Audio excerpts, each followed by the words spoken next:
Political party act must দেয়ার, না হলে এই পলিটিক্যাল পার্টিগুলোর যে কতগুলো দায় দায়িত্ব, কতগুলো করণীয়, সেগুলো কিন্তু আমরা দেখছি না। আমরা দেখছি পলিটিক্যাল পার্টি তৈরি হয়, তারপর থেকে একটা কন্দল শুরু হয়, তারপরে এক পার্টি আরেক পার্টিকে খেয়ে ফেলে এই ধরনের। আমার মনে হয় যে পলিটিক্যাল পার্টি একটা খুব জরুরি, সেটা কনস্টিটিউশন অ্যামেন্ডমেন্ট প্রয়োজন হবে না, এটা যে কোনো জায়গায় করতে পারে। কনস্টিটিউশনে অনেক বিষয় আছে, সেগুলো আর যাচ্ছি না। সেখানে মেজর যদি চেঞ্জ হয় সেটা হবে what type of voting system we have, either mixed or completely majoritarian.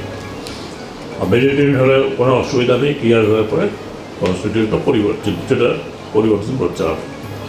আমার মতে ইলেকশন কমিশনে আমরা প্রচুর বিধি আনার চেষ্টা করেছিলাম, অনেকগুলো অর্ডিন্যান্স যখন ছিল তদর্শন ছিল, যেই মুহূর্তে আইন হতে গেছে সেটা বাতিল হয়ে গেছে, তারপরেও অনেকগুলো বার হয়েছে। তো সেই জায়গাগুলোকে ডিভাইড করা তো জরুরি, কারণ এগুলো কোনো মোস্ট এসেনশিয়াল।